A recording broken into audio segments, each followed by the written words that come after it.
meses experimentando con ayunos y con la dieta cetogénica y tenía muchas ganas de volver a sentarme en el podcast con la doctora Isabel Belaustegui. Isabel es mi referente en todo lo que se refiere a estilo de vida, en todo lo que se refiere a salud y por supuesto a nutrición.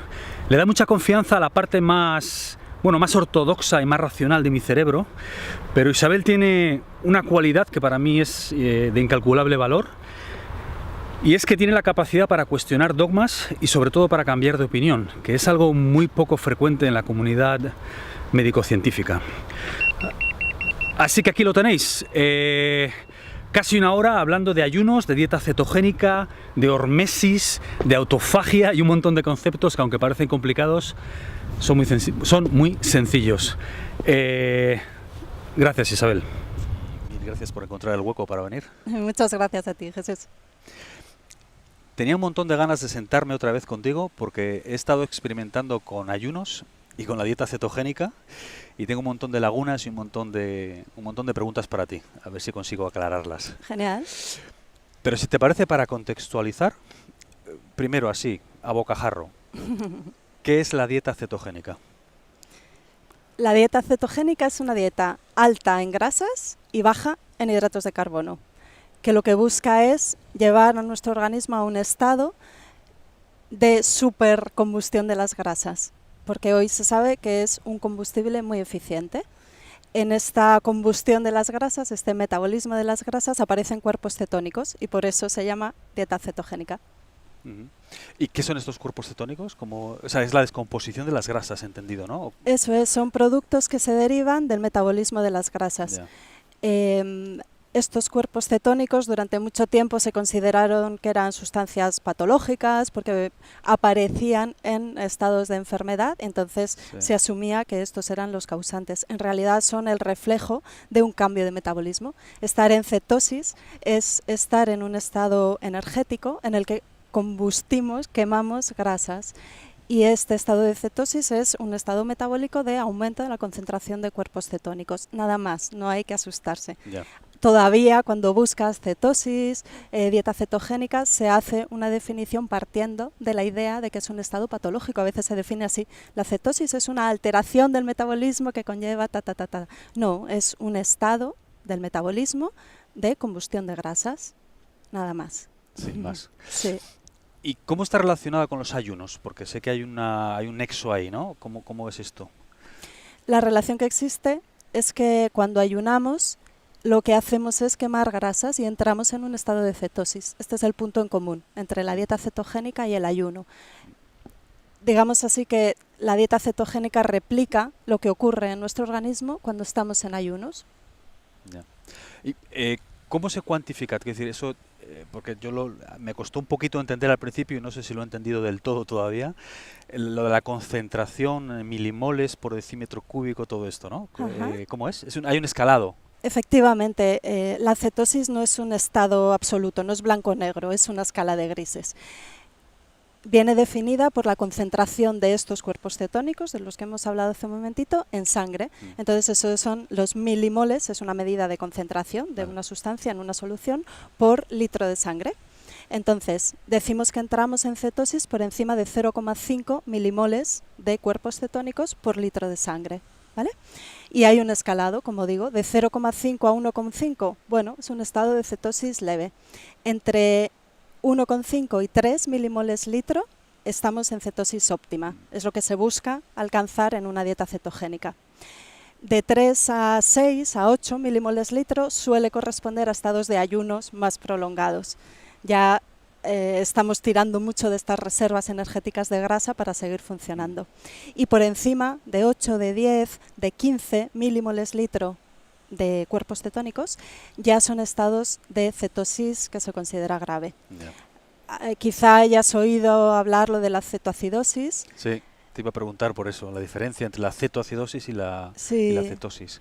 La cetoacidosis es un estado de cetosis muy alta, una concentración de cuerpos cetónicos en sangre por encima de 15, incluso de 20 milimoles por litro. Esto es un estado patológico. Hay gente que se asusta con la dieta cetogénica porque piensa que va a entrar en cetoacidosis, y esto no es así. Solamente entran en cetoacidosis las personas que tienen un trastorno de base, en concreto una diabetes tipo 1 mal controlada, y algunos casos de alcoholismo grave. En ese caso, entonces, el cuerpo entra en acidosis, se acidifica la sangre, y eso es un estado ya patológico, con malestar y casos muy graves, incluso se puede entrar en coma y se puede fallecer. Eso es una situación que requiere atención médica urgente, pero eso es un extremo y solo en situaciones patológicas. Es decir, que alguien que esté, pues como he hecho yo, jugueteando un poco con la dieta cetogénica, no va a entrar en cetoacidosis por casualidad. Eso No. Una persona sana no va a caer en eso, es imposible, ¿no? No, exactamente. Ya. Volviendo un poco al principio, porque hemos entrado a analizar, digamos, los mecanismos de la dieta, pero te quería preguntar, ¿esta dieta qué sentido tiene? ¿Para quién es? ¿Quién es digamos, qué sujetos son susceptibles de beneficiarse de seguir una dieta cetogénica, por ejemplo?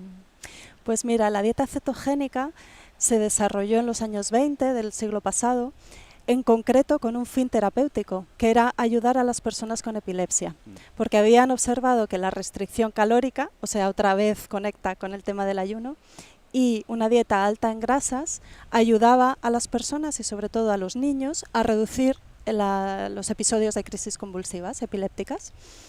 Entonces se hacía una dieta cetogénica en el hospital como una prescripción facultativa, era una prescripción médica, ¿no? Una forma de tratar. Pero esto, claro, fue muy interesante y suscitó la curiosidad de los científicos, y fueron viendo que esto tenía otros efectos beneficiosos, sobre todo en la salud cerebral. Hoy sabemos que una dieta alta en grasas y baja en hidratos de carbono ayuda a prevenir enfermedades neurodegenerativas como las demencias, el Alzheimer, el Parkinson, y también, y esto es muy importante, ayuda en casos de cáncer cerebral. Hay tumores muy agresivos cerebrales con unos pronósticos muy desfavorables que se está viendo que pueden mejorar con dieta cetogénica. A partir de ahí se ha ido extendiendo, se ha ido estudiando y se han ido observando los efectos beneficiosos de una dieta cetogénica. Por ejemplo, ayuda a controlar el peso y ayuda a perder grasa. Esto es algo que rompe o que hace crujir muchos cerebros, porque uno piensa que si come mucha grasa va a generar grasa y va a aumentar de peso. Es algo que llevamos oyendo ya décadas. Y se ha observado lo contrario, que las dietas altas en grasas y bajas en hidratos de carbono, y esto insisto, tienen efectos muy potentes en el control de peso, en la pérdida de peso en sujetos con obesidad y sobrepeso, y además con una pérdida de grasa de hasta un 20% del porcentaje de grasa corporal. Y además suelen tener menos efecto acordeón. Esto, bueno, personas que se ponen a dieta para perder peso, luego rápidamente ganan e incluso ganan un poco más de peso, luego vuelven a perder, vuelven a ganar, a eso lo llamamos efecto acordeón. Con la dieta cetogénica se parece que se controla un poquito este efecto, pero además tiene más beneficios y por eso se está extendiendo ya a una mayor parte de la población. Ayuda también a controlar la diabetes mellitus tipo 2, que es pues algo que ahora cada vez está ocurriendo más en gente más joven y con una progresión mayor, con muchos síntomas y problemas asociados. Es una de las lacras de nuestra cultura occidental, pero ayuda mucho en la calidad de vida. Nos da mayor energía, como decía antes, una sensación de euforia, de alegría, de estar más enfocados, más creatividad.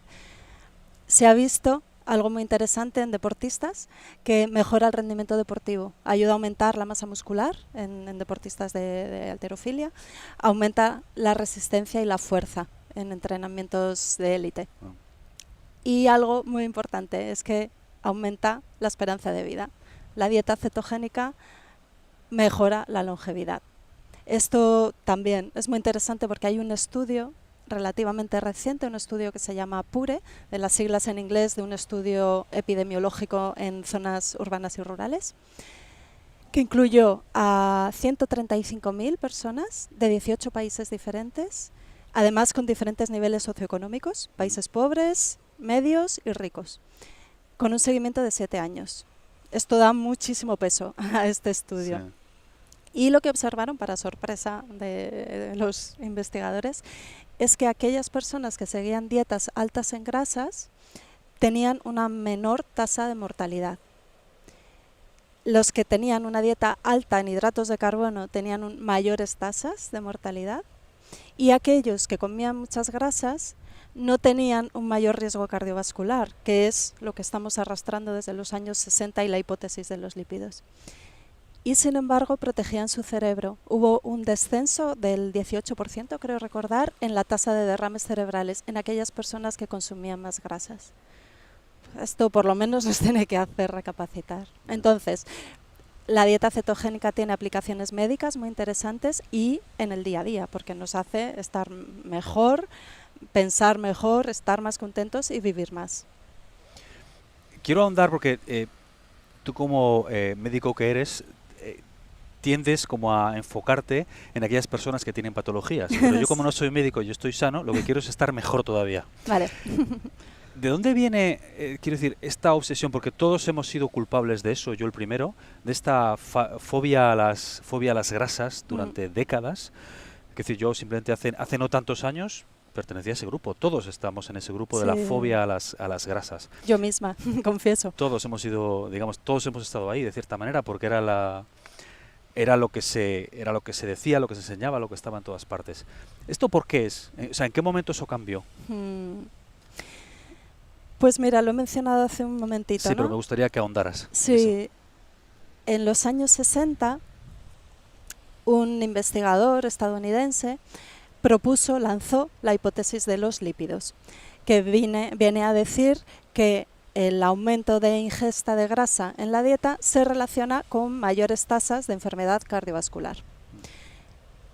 Sacó estas conclusiones en base a estudios observacionales en los que analizaba qué es lo que come la población de distintos países y qué enfermedades tienen.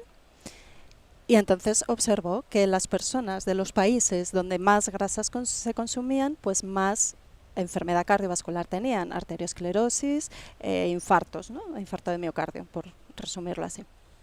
Lo que ocurre es que obvió los resultados de países en los que se consumían altas cantidades de grasa, como por ejemplo los pueblos esquimales, y no tenían una mayor tasa de enfermedades cardiovasculares.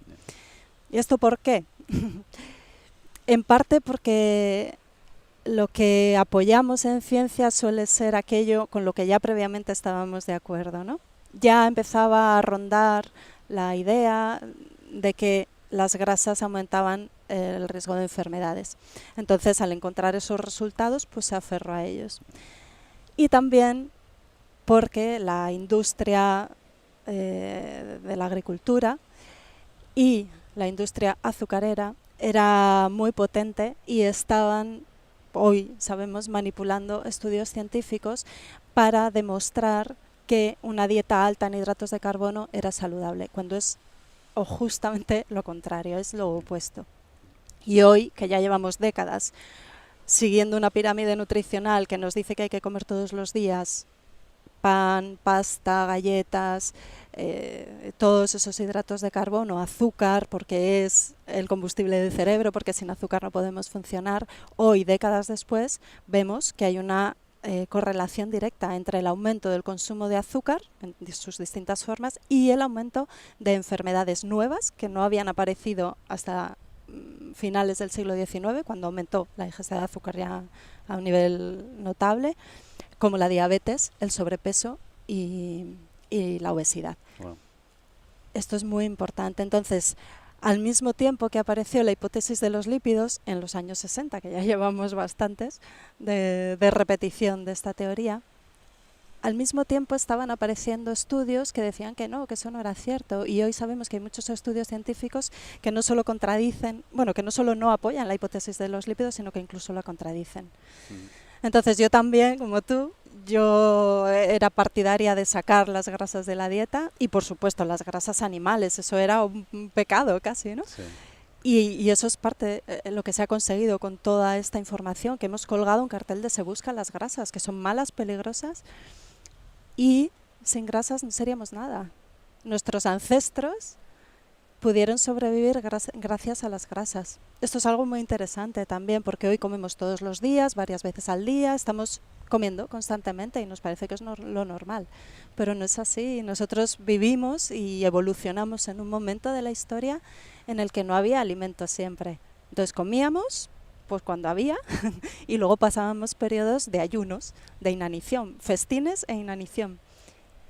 Y además hacíamos una dieta alta en grasas y eso, las grasas, nos permitían controlar la temperatura, protegernos para los momentos de escasez y nos ayudaron a medrar y a evolucionar, porque las grasas son fuente de hormonas, de vitaminas, de materia prima para el cerebro, de neurotransmisores.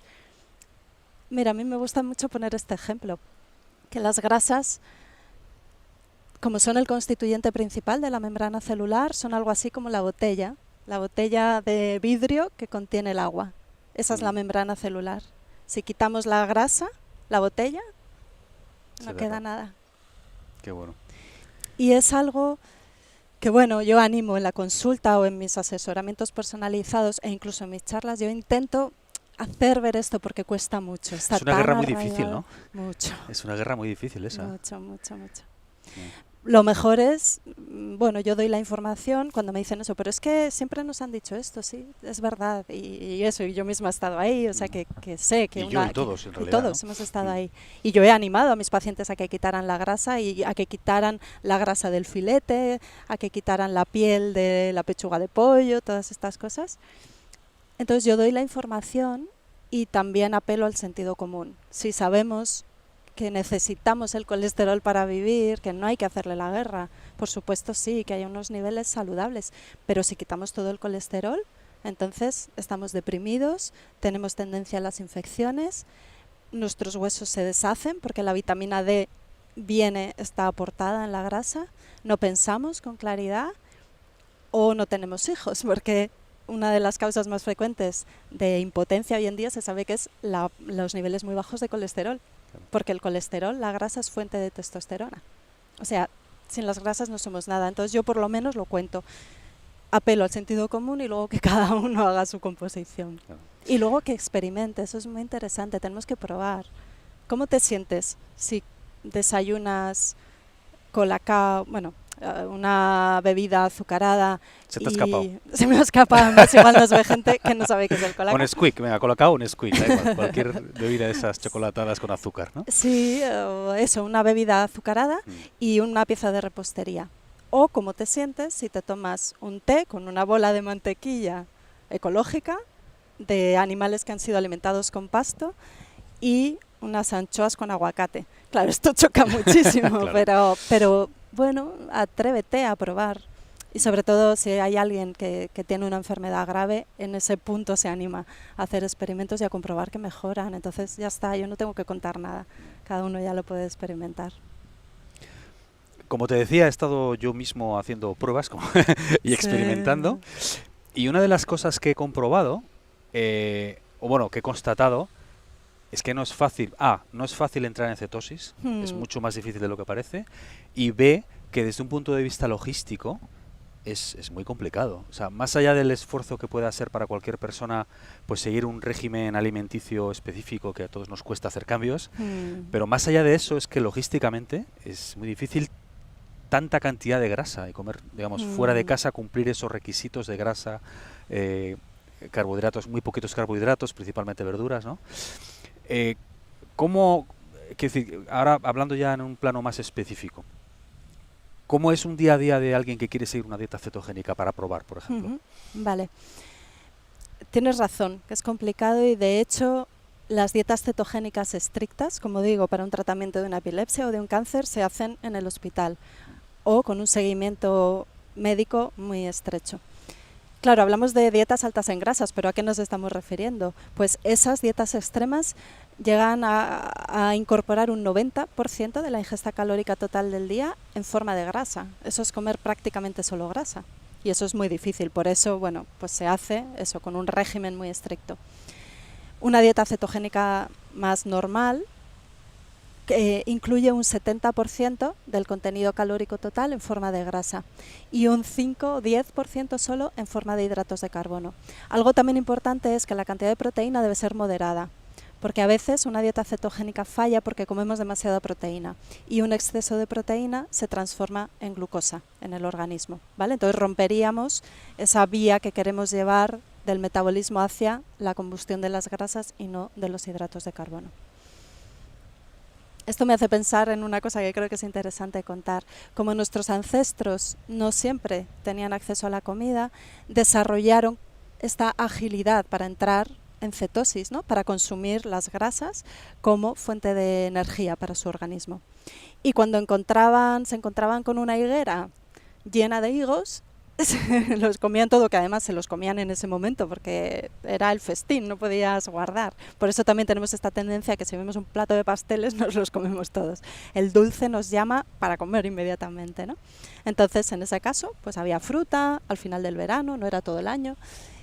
Entonces nos lo comíamos y teníamos la agilidad para que el metabolismo en ese momento, claro, si solamente podía funcionar quemando grasas, no iba a poder quemar los higos, el azúcar. Pues teníamos la agilidad de de cambiar la vía, ¿no? Como las vías del tren, cuando cambian, ¿no? De un sentido a otro. Pues teníamos la flexibilidad metabólica, que esto quizá lo hayas oído, ¿no? Sí, en tus búsquedas. También te iba a preguntar por ello. Pues mira, ya aquí te lo explico. Teníamos esta flexibilidad metabólica para pasar de consumir grasas a consumir azúcar. Lo que nos ocurre hoy en día es que con toda esta aversión a las grasas lo que hacemos es estar constantemente en la vía de los hidratos de carbono y nos cuesta mucho, hemos perdido la flexibilidad metabólica.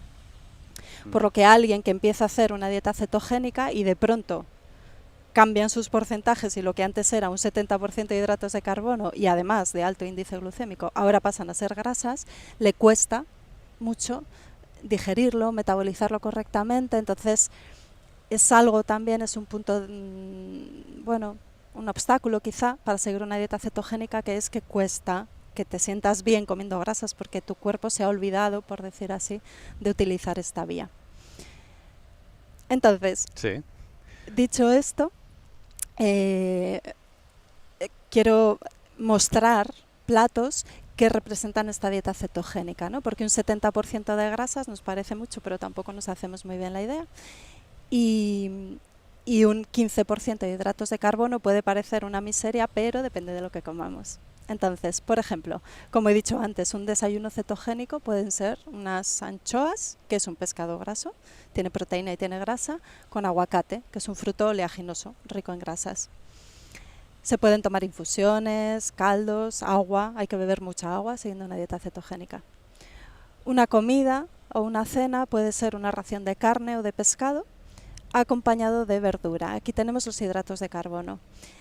100 gramos de lechuga parece que es una miseria, pero es que es un plato lleno de ensalada, ¿vale? Claro. Entonces sería una ración moderada de proteína, porque si es excesiva, como he dicho antes, se puede transformar en glucosa, y una buena ración de ensalada, de verduras como el brécol, el kale, de hortalizas. Por ejemplo, si utilizamos patata, la patata tiene más harinas, hidratos de carbono de alto índice glucémico, entonces podemos comer menos cantidad. Entonces será muy triste un pescado y una patatita pequeña, pues a la gente eso no le motiva mucho. Pero si se puede poner una gran ensalada, pues eso es una ración que satisface mucho, que aporta muchos nutrientes y que te alimenta, te quedas bien. Y esto se puede hacer cuando salimos de casa, ¿sabes? Que también es una dificultad. Como vivimos esta sociedad de los hidratos de carbono, en muchos restaurantes encontramos pues pasta, harinas, hamburguesas, muchos alimentos, muchos platos en base a hidratos de carbono, pero también hay ensaladas, verduras preparadas de distintas maneras, cremas, purés y una ración de pescado, de carne, de huevo. Se puede comer, se puede llevar fuera de casa. Y utilizar las grasas, aliñar con aceite de oliva, utilizar aceitunas, aceite de coco, la mantequilla de buena calidad, son grasas que hay que incorporar, que son saludables. Esto también es importante, ir cambiando esto, ¿no? por un lado que las grasas son saludables y por otro que grasas que nos han vendido hasta hace muy poco como saludables, hoy se sabe que son Léase la margarina, etcétera, etcétera, ¿no? margarina y todas estas grasas trans. Son muy perjudiciales. No sé si... Porque sí, vamos a ir por por esta vía que aunque no está directamente relacionada con lo que estamos hablando, pero vamos a entrar y luego volvemos otra vez a la cetosis. ¿Por qué son tan nocivas estas grasas trans en oposición a una buena mantequilla con leche de vaca ecológica, de pasto, etcétera, etcétera, etcétera? ¿Cuál es la diferencia? Pues mira, las grasas trans que están presentes en la margarina, la repostería industrial, la bollería, muchos platos precocinados y alimentos procesados contienen grasas trans. Ahora que hay una cierta conciencia social, la gente va leyendo las etiquetas y se va asustando porque ven que hay grasas trans de todas partes. Se vendieron como saludables porque están fabricadas a partir de grasas vegetales, de aceites poliinsaturados. Y se consideraban que esas grasas eran saludables para, fundamentalmente, el sistema cardiovascular.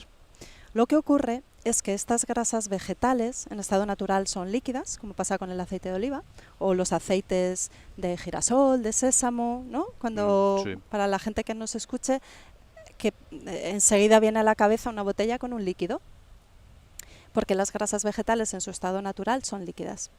Lo que ocurre es que para poder utilizar estas grasas en la industria, se procesan, se someten a altas temperaturas y presiones y se produce una transformación química que se dice de forma cis a forma trans, por eso se llaman grasas trans. En esta transformación surgen sustancias que son nocivas e incluso cancerígenas.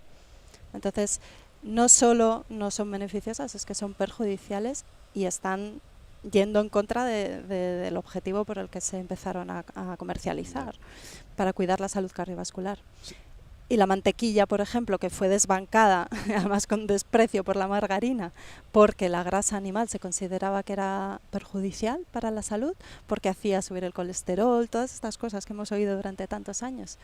Pues hoy se sabe que no. Una buena mantequilla de buena calidad, como dices tú, elaborada a partir de productos lácteos de animales que han sido alimentados con pasto y de producción ecológica, en la que se cuida todo el proceso, son beneficiosas porque aportan pues sustancias que necesitamos para la vida. Bien. Es tan simple como esto. Entonces también eso, mira, creo que también es importante saberlo. Cuando alguien oye, una dieta cetogénica alta en grasas, qué bien, me puedo inflar a donuts y patatas fritas. Pues no, es de grasas saludables. Es muy importante ese matiz, ¿no? Eso es muy importante. Que no es un matiz en realidad, es algo fundamental, ¿no? Sí, tendrán que ser aguacate, aceite, semillas, frutos secos, aceitunas o grasas de origen animal de buena calidad. Incluso el aceite de coco ha sido considerado hasta hace poco como perjudicial porque son grasas saturadas. Las grasas saturadas se han considerado perjudiciales porque parecía que incidían en el mayor riesgo de enfermedad cardiovascular, otra vez, ¿no? Daño del corazón y los vasos sanguíneos. Lo que ocurre es que el aceite de coco, las grasas del aceite de coco, son cadenas más cortas que las grasas saturadas de origen animal. Eso hace que tengan más flexibilidad, que se amolden mejor y que se integren, se digieran y se absorban mejor y se integren mejor sus componentes en la membrana celular. Entonces es otro de los mitos rotos de los últimos años, de que el aceite de coco no es perjudicial e incluso se está viendo que es muy beneficioso para la salud. Vamos a dar tres vueltas, vamos a subir otra vez al principio. Has descrito con meridiana claridad lo que es la dieta cetogénica. Ahora, mi pregunta es, ¿está relacionada de alguna manera o comparte algo con la paleodieta de la cual oímos hablar tanto y con la Atkins, esta dieta hiperproteica que ha tenido tanto éxito entre la gente que quería perder peso durante tiempo ya, ¿no? Porque la Atkins no es de ayer, ¿no? No, la Atkins es de los años 70 y luego revisitada en los 90. Vale. Entonces, ¿comparten algo la Atkins, la paleodieta y la cetogénica o cómo están relacionadas? Pues mira, la paleodieta es la dieta del paleolítico, la dieta paleolítica. Se basa en que hemos evolucionado muy poco a nivel enzimático. Los genetistas dicen que portamos un sistema metabólico similar al del Paleolítico. Nuestros ancestros que comían cuando había comida o no y que comían mucha grasa y que comían lo que encontraban. Entonces, la dieta paleolítica lo que dice es que ya que tenemos el mismo sistema metabólico, enzimático, ya que tenemos la misma caja de herramientas de aquellos hombres del Paleolítico, debemos comer los mismos alimentos porque es a los que estamos mejor adaptados. Entonces, dice que comamos abundante fruta, bueno, determinadas frutas. Los frutillos del bosque, por ejemplo, sí existían en aquella época. Pero muchas frutas que estamos consumiendo hoy en día no existían o no existían como tales. Las mandarinas, que son puro azúcar, no existían hace 15.000 años, ¿no? No. Y luego también es importante la localización geográfica, porque las uvas, por ejemplo, no existían en la zona europea. Entonces, comemos uvas que sí, que siempre han estado aquí, no siempre, no llegaron hasta que surgieron las telecomunicaciones. Entonces, eso es importante, es volver a una alimentación ancestral, tomando algunas frutas, abundante verdura, basar la dieta en eso, en alimentos naturales, el pescado, la carne, el marisco, los huevos, las grasas, y evitar alimentos que no estaban en aquella época o que no podíamos consumir, como los cereales, porque no los podemos consumir si no los cocinamos. Las legumbres, ocurre lo mismo. Incluso en su estado natural pueden ser muy tóxicas, tienen sustancias venenosas para nosotros. Por supuesto, los azúcares y los alimentos procesados. Esa es la base de la paleodieta. Lo que tiene en común con la dieta cetogénica, pues quizá esto, el mirar a cómo se alimentaban nuestros ancestros y querer imitarlo. La Atkins se llamó una dieta hiperproteica porque, claro, contradecía las recomendaciones oficiales de la base de la alimentación apoyada en los hidratos de carbono. Y lo que decía es que había que consumir un mayor porcentaje de de proteínas, en torno al 60% de proteínas, cuando las recomendaciones oficiales recomendaban el 60% de hidratos de carbono. En ese sentido se considera hiperproteica. Contempla también un porcentaje moderado de grasas, en torno al 30%, y el punto en común con la dieta cetogénica puede ser esto, que aboga por reducir los hidratos de carbono. Yeah. Y a veces se dan la mano. En la dieta cetogénica interesa hacer una cetosis cíclica, no estar siempre en cetosis, sino ir como suavizando un poquito. Entonces, una manera de hacer esto es hacer una Atkins modificada, incrementar un poco el porcentaje de proteínas de la dieta cetogénica, que si normalmente es de, pues eso, en torno a un 30% o así, subirlo un poquito. Entonces ahí se dan la mano para ir, bueno, dando una especie de respiro a nuestras mitocondrias. Las mitocondrias son mini fábricas de generar energía de nuestras células. Ahora sabemos que funcionan muy bien en cetosis. En el metabolismo de las grasas, las mitocondrias obtienen energía dejando menos residuos, menos radicales libres, que también es algo que se oye mucho porque se asocia con el envejecimiento. Y cuando salimos de vez en cuando de cetosis es como si diéramos un respiro a la mitocondria, se relaja un poco y cuando luego volvemos a entrar, ¡pam!, se hace más eficiente todavía. Y la salud de la mitocondria es la salud del organismo, entonces es algo que interesa mucho. Vale. O sea que de esa manera, digamos que sí que están relacionadas de alguna manera, ¿no? Sí, podemos encontrar no es lo mismo, un nexo común entre las tres. Sí, yeah. Sí. Vamos a centrarnos un poquito en los ayunos. Como te decía, he estado experimentando. Pero antes de entrar en detalles sobre cómo hacerlos, cómo es la mejor manera de prepararse para ellos, te quiero preguntar, históricamente muchas culturas y muchas religiones han tenido han recomendado procesos de limpieza tipo ayuno o por lo menos dietas depurativas, este tipo de mecanismos, ¿no? Sí. El cristianismo, el judaísmo, bueno. ¿Cuál es el mecanismo, digamos, fisiológico que está detrás de esto? ¿Cuál es el sentido que hay detrás de esto? Porque ellos lo hacían, sabían que era beneficioso, pero no sabían exactamente qué había detrás, ¿no? ¿Cuáles son esos mecanismos de los beneficios potenciales de ayunar? Mira, para empezar, considerar que estamos hechos en el ayuno. El hombre creció en el hambre. Entonces, ayunar recuerda un poco aquella situación en la que el metabolismo ganaba esa flexibilidad. Estamos adaptados al ayuno. Eso para empezar por hilar con todo lo que hemos hablado hasta ahora. Y ahora ya metiéndonos al microscopio. Sí, más concreto. En el ayuno lo que hacemos es dejamos de comer, parcial o completamente, durante un cierto tiempo. Y entonces dejamos de necesitar energía para metabolizar los alimentos, para digerir y absorber y descomponer los alimentos. Por tanto, tenemos un excedente de energía que podemos emplear en procesos de depuración, de limpieza. Si no, si siempre estamos comiendo, hay una prioridad, que es descomponer esos alimentos, aprovechar esos alimentos. Entonces la energía va a ir ahí. Si dejamos de tener esa asignatura ahí pendiente, nos podemos centrar en otra, que es hacer limpieza. En nuestro metabolismo vamos generando toxinas. Por ejemplo, cuando metabolizamos proteínas, aparece urea, que tiene que ser eliminada por la orina, porque si no sería tóxica para nosotros.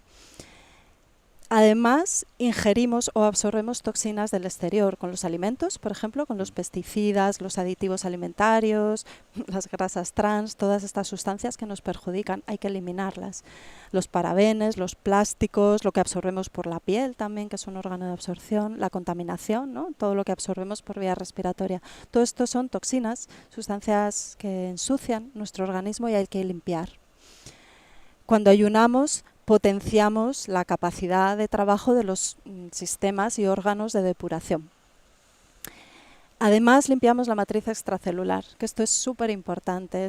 Perdóname, aquí me hablo como patóloga, porque La onda, por favor. La matriz extracelular es el entorno inmediato de la célula. Y a mí, cuando hablo de ella, me viene la imagen de una piscina. Si no pasamos el cepillo, depuramos, limpiamos, ponemos los sistemas de limpieza de la piscina en marcha, aquello se va enturbiando, se va ensuciando y a nivel humano las células empiezan a funcionar mal. No tienen una buena entrada de nutrientes, de alimentos, no tienen el agua limpia y pura para poder nutrirse y además lo que ellas van expulsando va quedando ahí. Eso altera el funcionamiento de la célula.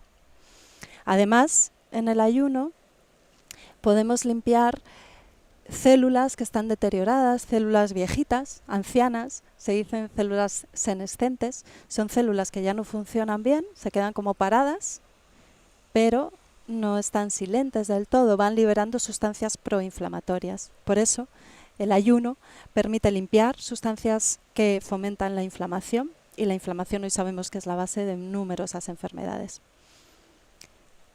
Y luego, en el ayuno, podemos limpiar también células tumorales o microtumoraciones.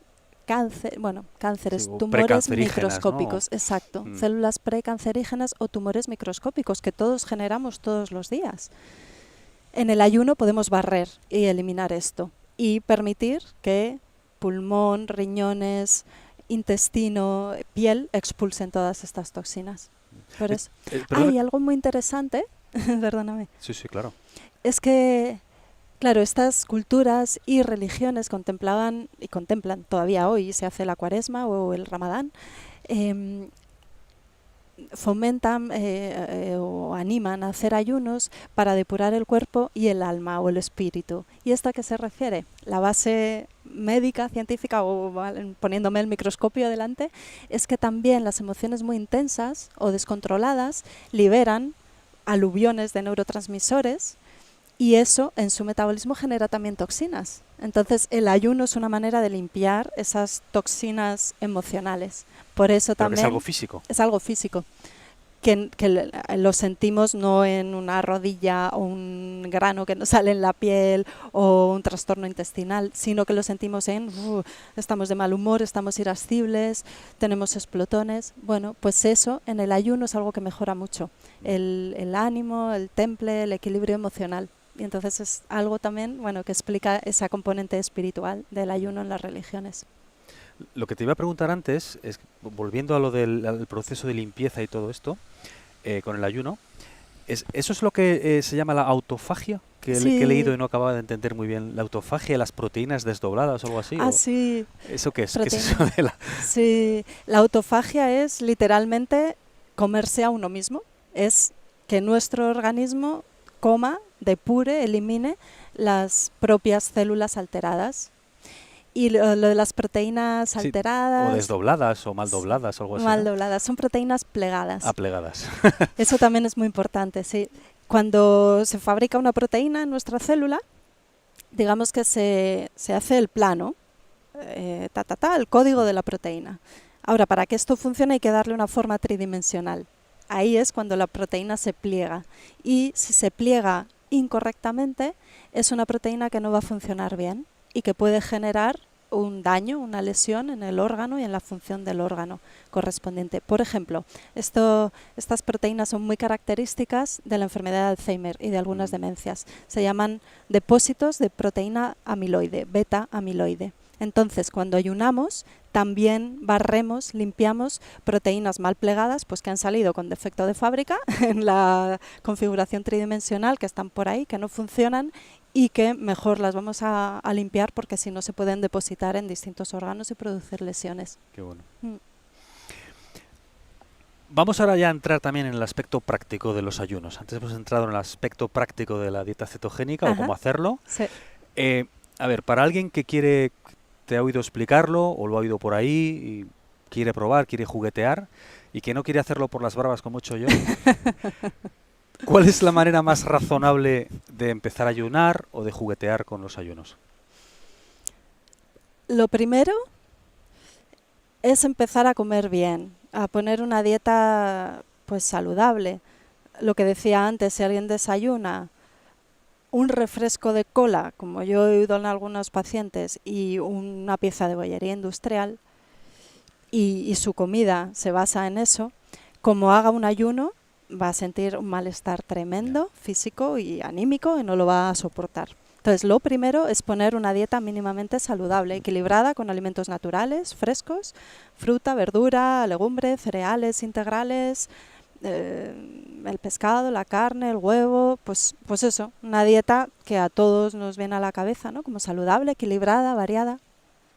Por lo menos estar así 3 meses, porque ahí ya va a sentir muchas molestias. Puede sentir lo que se denomina, y probablemente te haya pasado a ti, una crisis depurativa, Mm. que es ese estado de malestar y puedan aparecer dolores, dolor de cabeza, estar con molestias Sí, como en la, en gastrointestinales. la zona de la baja espalda, ¿no? Los riñones, por ahí. Sí, incluso escozor al orinar, Mm. pueden aparecer erupciones cutáneas, acné, todo una variedad amplísima de síntomas y signos de que estamos limpiando, expulsando las toxinas. Entonces, cuando hacemos un cambio brusco de dieta, ¡pum!, puede ocurrir una crisis de este tipo. Como puede ser alguien pues que come fatal y de pronto empieza a hacer una dieta más saludable, o alguien que de pronto a las bravas, como dices, hace un ayuno. Entonces eso sería lo primero. En general, la persona que se plantea hacer un ayuno es porque ya hace una dieta pues bastante saludable y equilibrada. Pero a lo mejor alguien nos está oyendo y dice, uy, pues si pierdo peso con esto, me voy a, Voy a voy a dejar de dejar la comer. Coca-Cola y dejo de comer una semana. Paso a paso, Ya. mejor paso a paso. Sobre todo, lo más importante, eliminar los alimentos y las sustancias que son tan perjudiciales para nosotros, ¿no? Como digo tantas veces, azúcar y azúcares, harinas refinadas y grasas trans. Eso para empezar. Ahora, ya llevamos unos meses de una dieta saludable y queremos hacer ayuno. Pues mira, lo primero que recomiendo es algo muy sencillo que además podemos hacer todos durante toda la semana o de lunes a viernes a lo mejor y luego relajarnos un poco el fin de semana, que es aumentar el periodo de ayuno fisiológico que se produce mientras dormimos. ¿Cómo? Pues saltándonos una comida o la cena o el desayuno. De esa manera pasamos más horas sin comer y nuestro organismo amplía ese trabajo que hace normalmente durante el sueño. Eso es una práctica muy fácil de incorporar y muy beneficiosa. Y después, eso pues se puede hacer como digo, varias semanas y luego, venga, pues ahora ya me voy a animar, voy a hacer un ayuno. Pues recomiendo empezar por un ayuno de un día a la semana. Estar un día a la semana, preferiblemente que sea siempre el mismo, que haya una cierta regularidad. Nada más con líquidos, con agua, infusiones, se pueden tomar caldos de verdura e incluso alguna pieza de fruta. Nada más. Y eso la gente lo tolera bastante bien. Y eso ya está poniendo en marcha flexibilidad metabólica, limpieza de todas estas sustancias de las que hemos hablado y un cierto equilibrio emocional. Y luego ya, bueno, esto lo llevo bien, me voy a animar con un ayuno. Y entonces, bueno, pues se pueden hacer ayunos de 2, 5 días, quizá una vez al mes. O, mira, algo muy interesante es hacer un ayuno de este tipo en cada cambio de estación. Es un buen momento para hacer ayunos. Y algo importantísimo en cada ayuno es la entrada y la salida gradual. Organízate, piensa, vale, ¿qué días lo voy a hacer? Que puedas dedicarte a ello, que tengas la agenda más libre. Organízate también la despensa. Saca aquello que no vas a poder tomar. Por ejemplo, algo que conviene eliminar en esa entrada gradual al ayuno son los excitantes, el café, el alcohol, el azúcar. Y luego estás ayunando esos días y entras de forma gradual a la comida, o sales de forma gradual del ayuno. ¿Cómo? Pues incorporando la fruta, la verdura, los alimentos más ligeros, que son los de origen vegetal. Y luego ya vas incorporando legumbre y cereal. Y lo último, la proteína animal. Primero huevo, luego pescado y luego carne. Eso es lo ideal. No salir de un periodo de ayuno comiéndote un chuletón de 500 gramos y no sé qué, ¿no? No. Que es algo razonable de empezar a comer cosas suaves. Poco a poco, suave, porque nuestro intestino también requiere una adaptación a eso. Si no, eso son comidas muy densas que requieren mucha fuerza digestiva y lo has tenido en vacío días y de pronto le das muchísimo trabajo de golpe. Entonces eso puede costar, incluso puede haber molestias gastrointestinales o como un desajuste que luego cuesta más en recuperar. Lo mejor es eso, primero lo vegetal, luego lo animal. Vale. O sea que con tranquilidad, los que quieren ayunar, primero organizarse, los que comen mal, que primero afinen un poco eso, ¿no? Sí. Y luego el que ya más o menos lo tiene controlado, lleva una dieta razonable, poco a poco, primero un día saltarse una comida, luego un día, luego ya si quiere seguir, pues ya que explore él, ¿no? Eso es, sí. Con sentido común. Sí, ahora hay, bueno, esto está yendo en auge y hay centros específicos donde puedes pasar una semana de residencia, alojamiento, estás muy atendido, en el que llevas a cabo un ayuno controlado, dirigido, acompañado, porque también, bueno, es psicológicamente eso ayuda mucho, ¿no? Que haya más gente que también lo está haciendo, ¿no? Sí, también psicológicamente es muy interesante el ayuno, porque por un lado desarrollas una fortaleza mental y también un descubrimiento de uno mismo, ¿no? De las capacidades, y es una superación y un logro que hace sentir muy satisfecho. Sí, es una experiencia que merece la pena. Cerramos momentáneamente lo del ayuno y volvemos a la cetosis. Como te decía, bueno, he estado experimentando, entrando, saliendo. Una cosa que te quería preguntar es lo que opinas del uso de cuerpos cetónicos exógenos, como ¿cómo es el beta-hidroxibuterato, por ejemplo, ¿no? Que es uno de los cuerpos cetónicos más frecuentes, ¿no? Como siempre, pues ya hay un montón de marcas comerciales que han sacado estos productos que directamente los tomas, que no son productos, o sea, como dice, exógenos, que vienen de fuera. La gente lo hace para intentar acelerar el proceso o subir, como te explicabas al principio, que hay un escalado en la cetosis. Sí. Si alguien, por ejemplo, está de una manera nutricional, ha conseguido llegar a 1,1, pues se complementa con cuerpos cetógenos exógenos y sube a 2 o a 2, no sé qué, por ejemplo, ¿no? Sí. ¿Qué opinas de esto? Pues opino... Disculpa, perdona. Sí. Otra manera en la que utilizan es precisamente en relación a lo que decías ahora, para facilitar la entrada en cetosis, por ejemplo, ¿no? Para acelerarlo o facilitarlo. Sí. Entonces, ¿qué opinas de esto? Y perdona que te haya interrumpido. Nada. Me parece que es interesante que, a ver, como se están viendo los efectos tan beneficiosos de la dieta cetogénica y de la cetosis, claro, enseguida salen las mentes pensantes de vamos a ver qué aplicación comercial encontramos a esto. Y, claro, Llevar una dieta cetogénica es complicado, por lo que hablábamos antes, nos exige un esfuerzo, o llegar a cetosis por un ayuno, pues nos exige más esfuerzo todavía. Mucho más. Y como queremos poner las cosas fáciles siempre que se pueda, pues estas mentes pensantes llegaron a la conclusión, bueno, ¿y si damos este aporte externo de cuerpos cetónicos, como dices tú, para aumentar su concentración en sangre? De esa manera entramos en cetosis. ¿Será posible seguir comiendo hidratos de carbono y entrar en cetosis al tomar un suplemento de cuerpos cetónicos? Entonces, la respuesta es sí y no. No puedes entrar en cetosis si tu alimentación se basa en hidratos de carbono de alto índice glucémico y luego solo te tomas una pastilla de beta-hidroxibutirato o tomas una cucharada de aceite MCT oil, el aceite de cadena media, ¿no? Sí, los triglicéridos de cadena media del aceite de coco. Eso va a ser un plus, pero tiene que haber una base que pueda sostener esto, ¿no? Entonces, haciendo una dieta cetogénica moderada o una Atkins modificada, como decía antes, si damos estos cuerpos cetónicos, se ha visto que sí, que favorece la entrada o el estado de cetosis. Se está utilizando, por ejemplo, en deportistas, en ciclistas en concreto, y se está viendo que tiene buen resultado porque en el deporte, aunque la dieta alta en grasas se ha visto que mejora el rendimiento deportivo, los hidratos de carbono dan un plus que es muy interesante. Entonces, esta es como quizá la aplicación más práctica hoy en día que se está llevando a cabo. Bien. Ahora bien, considero que todo lo que consumimos sintético se absorbe peor que lo que consumimos con los alimentos. En los alimentos los nutrientes están en las proporciones diseñadas por la naturaleza y sabe más que nosotros.